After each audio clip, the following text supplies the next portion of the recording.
Hello friends, welcome to దేవాంష్క diaries. ఇప్పుడు మీరు వినబోతుంది ఏ తీరం చేరిన ఈ బంధం స్టోరీలోని 89వ భాగం. మణికర్ ప్రవర్తనకి హారిక ఆశ్చర్యపోయి, ఏంటిది ఈ మధ్య మణికర్ నాతో సరిగా ఉండటం లేదు, నిజమే, మరీ ఇంత చిరాకు ఎప్పుడూ పడలేదు, కానీ ఇప్పుడేంటి ఇంత చిరాకు పడుతున్నాడు, పైగా రాత్రంతా ఇంటికి కూడా ఎందుకు రాలేదంటే సరైన రీజన్ చెప్పకుండా వెళ్ళిపోతున్నాడు ఏంటి అని అనుకుంటూ ఉండగానే యశస్వి లేచి ఏడుస్తూ ఉండటంతో తనని చేతుల్లోకి తీసుకుని ఆడిస్తూ ఆలోచిస్తూ ఉండిపోయింది. మోక్ష దగ్గరికి వెళ్ళాలనుకున్న మణికర్ కి మొహం చెల్లక ఆఫీస్కి వస్తుందేమోనని డైరెక్ట్ గా ఆఫీస్కి వెళ్ళిపోయాడు. అందరికంటే ముందుగా ఆఫీస్కి చేరిన మణికర్ని చూసి వాచ్మెన్ ఆశ్చర్యపోతే అదేమీ పట్టించుకోకుండా మణికర్ తన ప్లేస్ లో కూర్చొని వర్క్ మీద కాన్సన్ట్రేషన్ చేస్తున్నట్టు సిస్టంలో లాగిన్ అయ్యి తన వర్క్ చూసుకుంటున్నాడు. కానీ మనసులో మోక్ష ఎలా ఉందో, అసలు నేను చేసిన పనికి తను ఎలా రియాక్ట్ అవుతుందో, అయినా జరిగిన దాంట్లో తన తప్పు కూడా ఉంది. నేను ప్రొసీడ్ అవ్వగానే తను నన్ను ఆపకుండా నాతో కలిసి ఎంజాయ్ చేసి తప్పు చేసింది. ఇందులో నా తప్పు మాత్రమే లేదు అని తనని తాను సమర్థించుకుంటూ ఆలోచిస్తూ ఉండిపోయాడు. ఆ ఆలోచనలో 9 అయ్యి అందరూ ఎవరి ప్లేసెస్ కి వాళ్ళు వచ్చి కూర్చున్నది కూడా గమనించలేదు మణికర్. ఇంతలో తన ఫోన్ కి ఏదో మెసేజ్ రావటంతో ఆ మెసేజ్ ఓపెన్ చేసి చూసిన మణికర్కి గిల్టీగా అనిపించింది. అది ఎవరి నుంచో కాదు, హారిక నుంచి. మణికర్, నువ్వు టిఫిన్ చేయలేదు కదా, ఏమైనా తిను, ఖాళీ కడుపుతో ఉండిపోకో, సాయంత్రం త్వరగా ఇంటికి రా అని ఉంది. ఆ మెసేజ్ చూసి రాత్రి మోక్షతో జరిగిన ఇంటిమేషన్ గుర్తు చేసుకుని తల పట్టుకుని, చా మణికర్, అసలు ఏం జరుగుతుందిరా నీ లైఫ్ లో, ఇలా ఎలా చేశావు నువ్వు,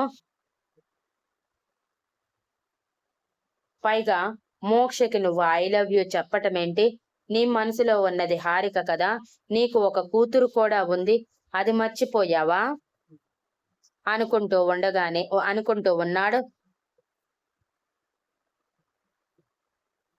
ఇంతలో తన ఫోన్ కి మరో మెయిల్ వచ్చింది. ఆ మెయిల్ సారాంశం, తను ఎప్పటి నుంచో వేరే కంపెనీలో జాబ్ కి ఇక్కడ చేస్తున్న పోస్ట్ కంటే హై పోస్ట్ కి అప్లై చేశాడు. దానికి ఇంటర్వ్యూకి రమ్మని రావటంతో కొంచెం సంతోషం వేసింది. మరో 3 రోజుల్లో ఆ కంపెనీకి ఇంటర్వ్యూ అటెండ్ అవ్వాలని ఉండటంతో దానికి ఓకే అని రిప్లై ఇచ్చి మోక్ష కోసం చూశాడు. కానీ మోక్ష రాలేదని ఈజీగానే అర్థమయ్యి, ఎందుకు రాలేదు, ఒకవేళ నన్ను ఫేస్ చేయటానికి భయపడుతుందా, లేకపోతే జరిగిన దానికి గిల్టీ ఫీల్ అవుతుందా అని ఆలోచిస్తూనే ఉండిపోయాడు. సాయంత్రం వరకు కూడా ఏదో వర్క్ చేశాను అంటే చేశానన్నట్టే చేసి వెంటనే మోక్షని కలవాలనుకుని ఫ్లాట్ కి వెళ్ళాడు మణికర్. బట్ ఫ్లాట్ లాక్ చేసి ఉంది. బికాజ్ మోక్ష ఫ్రెండ్ కి జరిగింది తెలిసి గొడవకి వెళ్దాం, పోలీస్ కంప్లైంట్ ఇద్దామంటే జరిగిన దాంట్లో తన తప్పు కూడా ఉంది, ఓన్లీ మణికర్ తప్పే లేదు అని మోక్ష చెప్పటం వలన అది నిజమేనని ఏం చెయ్యాలో అర్థం కాక తన ఫ్రెండ్ ఆలోచిస్తూ ఉంటే ఇంతలో తనకి ఆఫీస్ నుంచి కాల్ రావటంతో ఆ రోజు అర్జెంట్ మీటింగ్ ఉంది, వెళ్ళాలని చెప్పి మోక్షతో జాగ్రత్త చెప్పి వెళ్ళిపోతే మోక్ష ఏడుస్తూనే నైట్ జరిగిన దాని వల్ల లైట్ గా ఫీవర్ తో అలానే తినకుండా పడుకుండిపోయింది. సాయంత్రం ఇంటికి చేరుకున్న మోక్ష ఫ్రెండ్ స్పేర్ కీతో డోర్ ఓపెన్ చేసి ముందుగా వాటర్ తాగి రిలాక్స్ అయ్యాక మోక్షని చూడటానికి వెళ్ళేసరికి మోక్ష ఒళ్ళు కాలిపోతూ ఉంటే ఏమైందోనని భయపడి తనని తట్టింది. కానీ మోక్ష కనీసం స్పృహలో కూడా లేకపోవటంతో భయపడి వెంటనే క్యాబ్ బుక్ చేసి పక్కింటి వాళ్ళ అబ్బాయి హెల్ప్ తో మోక్షని క్యాబ్ లో కూర్చోపెట్టి హాస్పిటల్ కి తీసుకువెళ్ళింది. వీళ్ళు అలా హాస్పిటల్ కి వెళ్ళటం, మణికర్ రావటం ఒకేసారి జరిగాయి. మోక్ష బయటికి వెళ్ళిందనుకొని మణికర్ అసహనంగా ఇంటికి వెళ్ళాడు. ఇంటికి వెళ్ళటమే హారిక మణికర్కి ఎదురు వెళ్లి తన చేతిలో ల్యాప్టాప్ బ్యాగ్ తీసుకొని రూమ్ కి వెళ్ళగానే మణికర్ హారికని చూడటానికి కూడా గిల్టీగా అనిపించి తన కళ్ళల్లో కళ్ళు పెట్టి చూడలేక ఫ్రెష్ అయి వస్తానంటూ టవల్ తీసుకొని వెంటనే వాష్రూమ్ లోకి వెళ్ళిపోతే మణికర్ బిహేవియర్ స్ట్రేంజ్ గా అనిపించి హారిక ఏం జరిగిందో తెలుసుకోవాలని నిద్రపోతున్న కూతురు పక్కనే కూర్చుని వెయిట్ చేస్తూ ఉంది.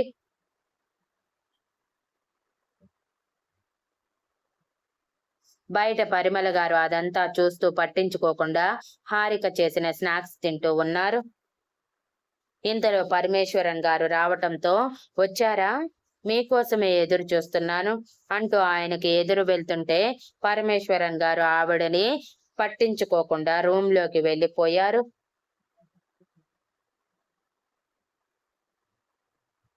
పరిమళ గారు ఆయన ప్రవర్తనకి మూతి తిప్పుకుంటూ ఎన్నాళ్ళు ఇలా ఉంటారేంటి అని అనుకుని తన పనిలో పడిపోయారు. ఫ్రెష్ అయ్యి డ్రెస్అప్ అయిన మణికర్ బయటికి వెళ్లాలని చూసేలోపు హారిక తనకి అడ్డంగా నిలబడి, ఏమైంది మణికర్, ఉదయం నుంచి చూస్తున్నాను, కనీసం ఫోన్ లేదు, మెసేజ్ లేదు. డైలీ చేయటం లేదు, ఒప్పుకుంటాను. కానీ నిన్న నువ్వు చేసిన పని వల్ల నేను బాధపడ్డాను, ఏడ్చాను. కనీసం ఓదార్చాలని కూడా లేకుండా ఉదయం హడావిడిగా వెళ్ళిపోయావు. నేను మెసేజ్ చేసినా తిరిగి కాల్ కాదు కదా, మెసేజ్ కూడా చేయలేదు. ఎందుకు? ఇప్పుడు కూడా నా కళ్ళల్లోకి చూస్తూ మాట్లాడటం లేదు. ఏం జరిగింది మణికర్ అని నిలదీసింది హారిక. హారికకి జరిగింది చెప్పలేక అసలు ఏం మాట్లాడాలో అర్థం కాక మణికర్ తలదించుకుని, ఏమీ లేదు హారిక, జస్ట్ స్ట్రెస్ లో ఇలా ఉన్నాను అంతే. ఒక గుడ్ న్యూస్, నేను ఎప్పటి నుంచో వేరే కంపెనీలో జాబ్ కోసం ట్రై చేస్తున్నానని చెప్పాను కదా, దాని ఇంటర్వ్యూ 2 రోజుల్లో ఉంది. అటెండ్ అయ్యి అక్కడ జాబ్ కొట్టానంటే శాలరీ కూడా పెరుగుతుంది, నా పొజిషన్ కూడా పెరుగుతుంది అని చెప్పగానే హారిక సంతోషంగా కంగ్రాట్స్ అంటూ మణికర్ని హత్తుకుంటే మణికర్ మాత్రం తిరిగి హారికని హత్తుకోకుండా దూరం జరుపుతూ, ఆ పని మీదే కొంచెం బిజీగా ఉన్నాను అంతే తప్ప ఇంకేం లేదు, ఏదేదో ఆలోచించి అనవసరంగా భయపడకు, నేను బాగున్నాను అని అన్నాడు. హారిక మౌనంగా సరే అని తల ఊపి, పద కాఫీ ఇస్తాను అని బయటికి తీసుకువచ్చి మణికర్ని హాల్లో కూర్చుంటే హారిక కిచెన్ లోకి వెళ్లి కాఫీ తీసుకువచ్చి మణికర్కి ఇచ్చింది. మణికర్ మోక్ష గురించి ఆలోచిస్తూనే పరిమళ గారి పక్కన కూర్చుని టీవీ చూస్తున్నట్టు చూస్తూ కాఫీ సిప్ చేస్తూ ఉన్నాడు. ఇంతలో పరిమళ గారు, ఏరా, నైట్ రావటం లేట్ అయ్యిందంట, ఎక్కడ ఉన్నావు అని ఆరాంగా అడుగుతూ ఉంటే మణికర్కి తాగుతున్న కాఫీ పొలమారి గట్టిగా దగ్గుతూ ఉన్నాడు. తన పక్కనే ఉన్న హారిక కంగారుగా మణికర్ తల మీద తడుతూ, నిదానంగా తాగు మణికర్, ఎందుకు అంత తొందర అని చిరుకోపంగా అంది.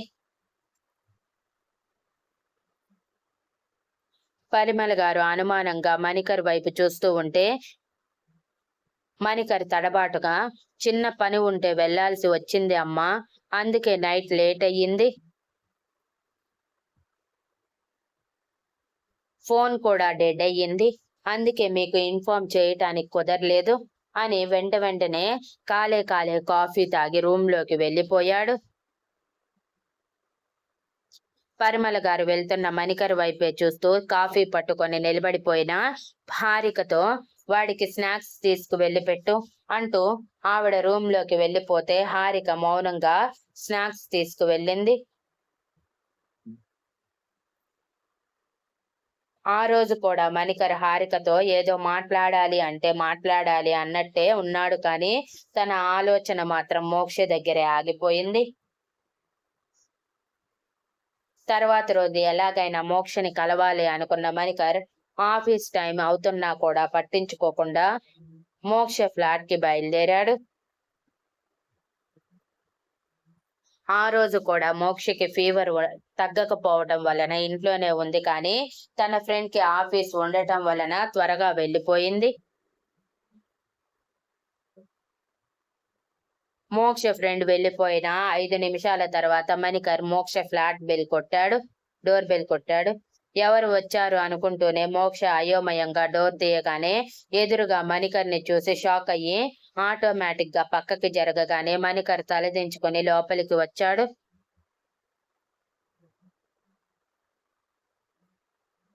మోక్ష కోపం బాధ కలగలిపి మణికర్ వైపు చూస్తూ డోర్ క్లోజ్ చేసి ఎందుకు వచ్చావు అని అడుగుతూ ఉంటే మణికర్ ఒక్కసారిగా మోక్షని హత్తుకొని ఐఎమ్ రియల్లీ సారీ మోక్ష, అలా ఎలా జరిగిందో కూడా నాకు అర్థం కావట్లేదు.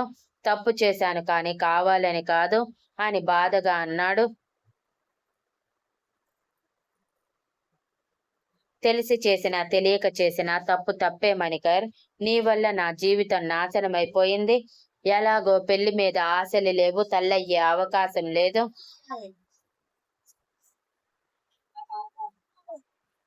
ఇప్పుడు నా శరీరం కూడా మలినమైపోయింది. ఈ విషయం ఎవరితో చెప్పుకోవాలో తెలియటం లేదు. ఇందులో నా తప్పు కూడా ఉంది కాబట్టి నిన్ను గట్టిగా ఏమనలేకపోతున్నాను.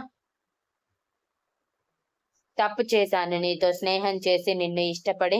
ఇకపై మనిద్దరి మధ్య ఏ రిలేషన్ వద్దు మణికర్. నువ్వు నా కొలిగ్ కాదు, నేను నీ ఫ్రెండ్ కాదు. జరిగింది మర్చిపోదా. నువ్వు కూడా అదే చెయ్యి. హారికకి జరిగిన విషయం చెప్పాల్సిన అవసరం లేదు. నేను ఎప్పటికీ తనకి ఈ విషయం చెప్పను.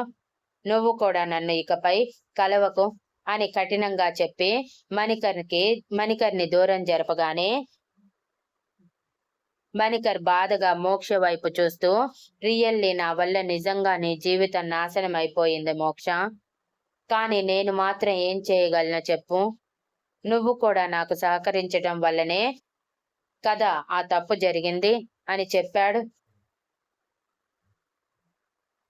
అందుకే కదా నిన్ను గట్టిగా ఏమనలేకపోతున్నాను.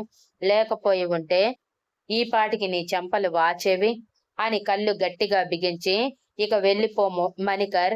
నువ్వు నా కళ్ళెదురుగా ఉన్న ప్రతిసారి జరిగిందే గుర్తుకు వస్తూ నా జీవితం మీద నాకు విరక్తి వస్తుంది అని అంటుంటే మణికర్ బాధగా మరోసారి సారీ చెప్పి నేను ఈ కంపెనీలో రిజైన్ చేస్తున్నాను. ఇక మనం ఎదురు పడబోయేది లేదు. జరిగిన దానికి సారీ చెప్పకుండా ఉండలేకపోతున్నాను. అందుకే వచ్చాను. గుడ్ బై అని చెప్పి మణికర్ వెళ్ళిపోతే మోక్ష అక్కడికక్కడే కుప్పకూలి మొహం దోసిలిలో దాచి ఏడుస్తూ ఉండిపోయింది. Thank you for listening and please like, share, comment and subscribe.